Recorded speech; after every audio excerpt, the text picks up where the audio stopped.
Nagalassery government IT ഉദ്ഘാടനം 7 നടക്കുമെന്ന് മന്ത്രി MP രാജേഷ്. മണ്ഡലത്തിൽ ജനപ്രതിനിധിയായി വന്ന സമയം മുതൽ ഇവിടുത്തെ ITയുടെ കാര്യം സർക്കാരിന്റെ ശ്രദ്ധയിൽപ്പെടുത്തിയിരുന്നു. അന്നു മുതൽ IT ലഭിക്കുന്നതിന് ആവശ്യമായ ഇടപെടൽ ധനകാര്യമന്ത്രിയുമായും വിദ്യാഭ്യാസ വകുപ്പുമായും നടത്തിയിരുന്നു. ഇതിന്റെ ഭാഗമായി IT യാഥാർത്ഥ്യമാകുന്നതിന് 2024-25 ബഡ്ജറ്റിൽ അംഗീകാരം നൽകുകയാണ് ഉണ്ടായത്. 4 ITകളാണ് 2024-25 ബഡ്ജറ്റിൽ അംഗീകാരം നൽകിയത്. തിരുവനന്തപുരം ചാല, ഒല്ലൂർ മണ്ഡലത്തിലെ പീച്ചി, മലപ്പുറത്തെ എടപ്പാൾ, നാഗലശ്ശേരി ഇതടക്കം 3 ഇപ്പോൾ തുടങ്ങുകയും എടപ്പാളിലെ സമീപഭാവിയിൽ തുടങ്ങും.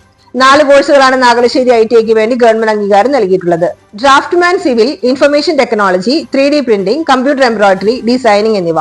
ഇതിൽ 2 കോഴ്സുകളാണ് ഇപ്പോൾ ആരംഭിക്കുന്നത്. ഡ്രാഫ്റ്റ്മാൻ സിവിലും ഇൻഫർമേഷൻ ടെക്നോളജി ഇപ്പോൾ ആരംഭിക്കുകയാണ്. ഓരോ കോഴ്സിലും 24 കുട്ടികൾ വീതം 48 കുട്ടികൾക്കാണ് ആദ്യഘട്ടത്തിൽ അഡ്മിഷൻ നൽകുന്നത്. ഇതിന്റെ അഡ്മിഷൻ പ്രക്രിയ പൂർത്തീകരിക്കുകയും 7-ാം തീയതി ക്ലാസുകൾ ആരംഭിക്കുന്നതിന്റെ ഉദ്ഘാടനം രാവിലെ 10:30 മന്ത്രി MP രാജേഷ് നടത്തും. 9-ാം തീയതി ക്ലാസുകൾ ആരംഭിക്കുകയും ചെയ്യും. നടക്കാതിരുന്ന കാര്യങ്ങൾ യാഥാർത്ഥ്യമാക്കുന്നത് എന്നതിന്റെ ഒന്നാം തരം ഒരു ഉദാഹരണമാണ് ഈ തൃത്താല ഗവൺമെന്റ് IT. ഇത്രയും കാര്യങ്ങളാണ് പറയാനുള്ളത്. 7-ാം തീയതിയാണ് ഉദ്ഘാടനം. 7-ാം തീയതി രാവിലെ ക്ലാസ് ആരംഭിക്കുന്നതിന്റെ ഉദ്ഘാടനം 10:30 മണിക്ക് നടക്കും. 9-ാം തീയതി മുതൽ തിങ്കളാഴ്ച മുതൽ ക്ലാസുകൾ ആരംഭിച്ചു തുടങ്ങും. കോഴ്സുകളിൽ 3 ഏറ്റവും ആധുനികമായ കോഴ്സുകളാണ് എന്നതാണ്. ഡ്രാഫ്റ്റ്മാൻ സിവിൽ എന്ന് പറഞ്ഞാൽ ഒരു ട്രഡീഷണൽ കോഴ്സാണ്. പക്ഷേ മറ്റ് 3 ഏറ്റവും ആധുനികമായിട്ടുള്ള കോഴ്സുകളാണ്. അപ്പൊ ഇത് കേരളത്തിൽ പുതിയ തൊഴിലവസരങ്ങൾ സൃഷ്ടിക്കാൻ നടത്തുന്ന ശ്രമത്തിന്റെ കൂടി ഭാഗമാണ്. പുതിയ തൊഴിലവസരങ്ങൾ സൃഷ്ടിക്കണമെങ്കിൽ സ്കിൽഡ് ആയിട്ടുള്ള ആളുകൾ ഉണ്ടാകും. അപ്പൊ സ്കിൽ ഡെവലപ്മെന്റിന് വലിയ പ്രാധാന്യവും ഊന്നലുമാണ് ഗവൺമെന്റ് കൊടുത്തുകൊണ്ടിരിക്കുന്നത്. അതിന്റെ കൂടി ഭാഗമാണ് സ്കിൽ ഡെവലപ്മെന്റ്. വേറെ ഒട്ടേറെ പദ്ധതികൾ നടപ്പാക്കിക്കൊണ്ടിരിക്കുന്നുണ്ട്. പക്ഷെ അതിന്റെ കൂടി ഭാഗമാണ് വിദഗ്ധ തൊഴിലാളികളെ സൃഷ്ടിക്കാൻ കഴിയുന്ന, പ്രത്യേകിച്ച് നൂതനമായ സാങ്കേതിക വിദ്യയുടെ മേഖലയിൽ വിദഗ്ധ തൊഴിലാളികളെ സൃഷ്ടിക്കാൻ കഴിയുന്ന കോഴ്സുകളുമായി പുതിയ ITI, പരമ്പരാഗത ITI അല്ല ആരംഭിക്കുന്നത്, പുതിയ ITIകൾ ആരംഭിക്കുന്നു എന്നത്. ഏതാണ്ട് 2 മാസം മുമ്പാണ് 4 പുതിയ ഗവൺമെന്റ് ITIകൾക്ക് അനുമതി നൽകിയത്. കടുത്ത സാമ്പത്തിക പ്രതിസന്ധിയാണ് സംസ്ഥാനത്തിന്റെ മേൽ കേന്ദ്രം അടിച്ചേൽപ്പിച്ചിട്ടുള്ളത് എന്ന് എല്ലാവർക്കും അറിയാം. ആ പ്രതിസന്ധി എല്ലാം ഉണ്ടായിട്ടും പുതിയ 4 ഗവൺമെന്റ് ITIകൾ ആരംഭിക്കാൻ തീരുമാനിച്ചപ്പോൾ അതിൽ ഒന്നാണ് നാഗലശ്ശേരി, തൃത്താലയിലെ നാഗലശ്ശേരി ITI. തിരുവനന്തപുരത്തെ ചാല, ഒല്ലൂർ മണ്ഡലത്തിൽ 1, അതുപോലെ എടപ്പാൾ 3 വേറെ. ഈ 4 എടപ്പാൾ ഒഴികെ ബാക്കി 3 ഇപ്പൊ ആരംഭിക്കുകയാണ്. എടപ്പാൾ അധികം വൈകാതെ തന്നെ ആരംഭിക്കും. നമ്മുടെ തൃത്താലയിലെ ITയുടെ സ്ഥിരം ക്യാമ്പസ് ഉദ്ദേശിക്കുന്നത് നാഗലശ്ശേരിയിലാണ്. അവിടെ പഞ്ചായത്തിന്റെ സ്ഥലവും അതിന് ലഭ്യമാണ്. ആ നടപടിക്രമങ്ങൾ നടന്നുകൊണ്ടിരിക്കുന്നു. സ്ഥലം കൈമാറുന്നതിനുള്ള നടപടിക്രമങ്ങൾ പുരോഗമിച്ചുകൊണ്ടിരിക്കുകയാണ്. പക്ഷെ അതിന് കാത്തു നിൽക്കാതെ തന്നെ താൽക്കാലിക ക്ലാസുകൾ ഉടൻ ആരംഭിക്കുകയാണ്. അതിന് ഇറിഗേഷന്റെ കൈവശമുള്ള സ്ഥലം നമുക്ക് ലഭ്യമായിട്ടുണ്ട്. വെള്ളിയാങ്കല്ലിലെ ഇറിഗേഷന്റെ സ്ഥലമാണ് അതിന് കണ്ടിട്ടുള്ളത്. അവിടെ എല്ലാ ക്രമീകരണങ്ങളും പൂർത്തിയായി. 9-ാം തീയതി മുതൽ ക്ലാസ് ആരംഭിക്കും. ഡിസംബർ 9-ാം തീയതി മുതൽ ക്ലാസ് ആരംഭിക്കും. അപേക്ഷാ ഫോറം വിതരണം നേരത്തെ ആരംഭിച്ചു. 7-ാം തീയതി പുതിയ ITIയുടെ ഔദ്യോഗികമായിട്ടുള്ള താൽക്കാലിക ക്ലാസുകളുടെ ഉദ്ഘാടനം നടക്കുക. അപ്പോൾ തൃത്താലയെ സംബന്ധിച്ച് ഒരു ദീർഘകാലത്തെ സ്വപ്നം സാക്ഷാത്കരിക്കപ്പെടുന്ന ദിവസമാണ് ഡിസംബർ 7 എന്നത്. അന്ന് ഇതിന്റെ ഉദ്ഘാടനം നടക്കും.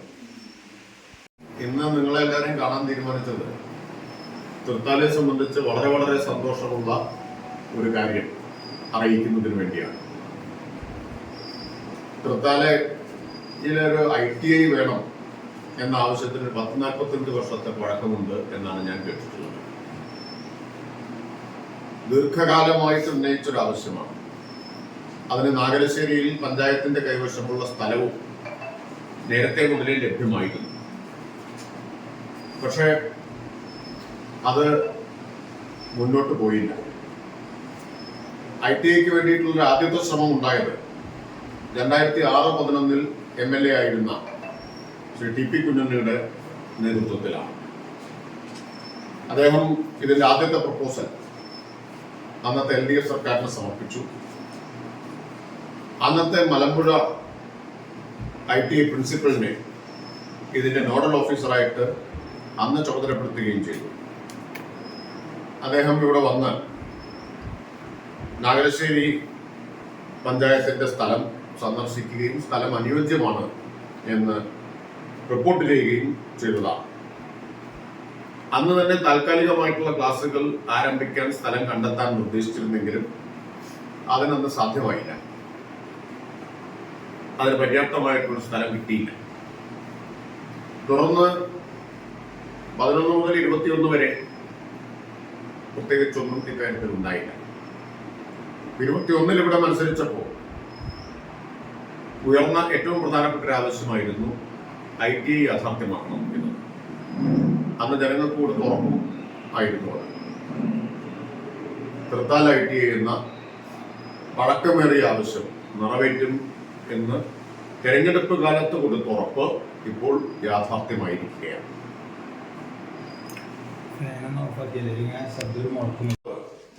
റെഗുലേറ്റർ വിളിച്ച് അത് കുമ്പിടിയുടെയും തൃത്താലയുടെയും മുഖച്ഛായ മാറ്റുന്ന പദ്ധതിയാണ്. ഇപ്പൊ നിങ്ങൾക്ക് പോയാൽ കാണാൻ പറ്റും, പാലനിർമ്മാണം പൂർത്തിയായി കഴിഞ്ഞു, ഭൂമി ഏറ്റെടുക്കൽ നടപടികൾ നടന്നുകൊണ്ടിരിക്കുകയാണ്. നിയമാനുസൃതമല്ലേ ചെയ്യാൻ പറ്റും, അതിനാവശ്യമായ സമയമെടുക്കും. അത് കഴിഞ്ഞാൽ അപ്രോച്ചോടുകൂടി ആയിക്കഴിഞ്ഞാൽ ഈ കുമ്പിടിയുടെ മുഖച്ഛായ തന്നെ അതോടുകൂടി മാറുകയാണ്. ഇതൊക്കെ വൻകിട പദ്ധതികളാണ്. 105 കോടി രൂപയാണ് കാങ്കപ്പുഴ, 35 കോടിയാണ് നമ്മുടെ കൂട്ടക്കടവ്, ഞാങ്ങാട്ടിരി തടയണം. ഇങ്ങനെ വലിയ പദ്ധതികൾ. റോഡുകളുടെ കാര്യത്തിൽ അല്പം കാലതാമസം ഉണ്ടായിട്ടുണ്ട്. പക്ഷെ ഇപ്പൊ മഴ മാറുന്നതോടുകൂടി എല്ലാ നിർമ്മാണവും ഉടൻ ആരംഭിക്കും. 16 റോഡുകൾ മെയ് മാസത്തിൽ പൂർത്തിയാക്കാനാവും, അപ്രതീക്ഷിതമായ തടസ്സങ്ങളൊന്നും ഉണ്ടായില്ലെങ്കിൽ എന്നാണ് കാണുന്നത്. കാരണം ചില പ്രശ്നങ്ങൾ ഉണ്ടായിരുന്നു. അതാണ് ഫണ്ടൊക്കെ നേരത്തെ അനുവദിച്ചതാണ്, ഭരണാനുമതിയൊക്കെ കിട്ടിയതാണെങ്കിലും നിർമ്മാണം തുടങ്ങാൻ വൈകിയതിന്റെ പ്രധാന കാരണം ജലജീവൻ മിഷന്റെ ജോലി നടക്കുന്നതാണ്. ജലജീവൻ മിഷന്റെ പണി പൂർത്തിയായി അതിന്റെ റിസ്റ്റോറേഷന്റെ പണം വാട്ടർ അതോറിറ്റി അടച്ചു കഴിഞ്ഞാൽ മാത്രമേ റോഡ് വർക്ക് ആരംഭിക്കാൻ പറ്റൂ. റോഡ് വർക്ക് ആദ്യം നടത്തിയാൽ വീണ്ടും ഇത് പോയിട്ട് പൊളിക്കേണ്ട സ്ഥിതി വരും. അതുകൊണ്ടാണ് കുറച്ച് കാലതാമസം മിക്കവാറും വർക്കുകളുടെ കാര്യത്തിൽ നേരിട്ടത്. അപൂർവം ചില വർക്കുകളുടെ കാര്യത്തിൽ കോൺട്രാക്ടർമാരുടെ ഭാഗത്തു നിന്നുണ്ടായ കാലതാമസമുണ്ട്. വർക്കെടുത്ത കോൺട്രാക്ടർമാർ പണി കൃത്യസമയത്ത് തുടങ്ങാൻ തയ്യാറാവാത്ത ചില പ്രശ്നങ്ങളുണ്ട്. അത്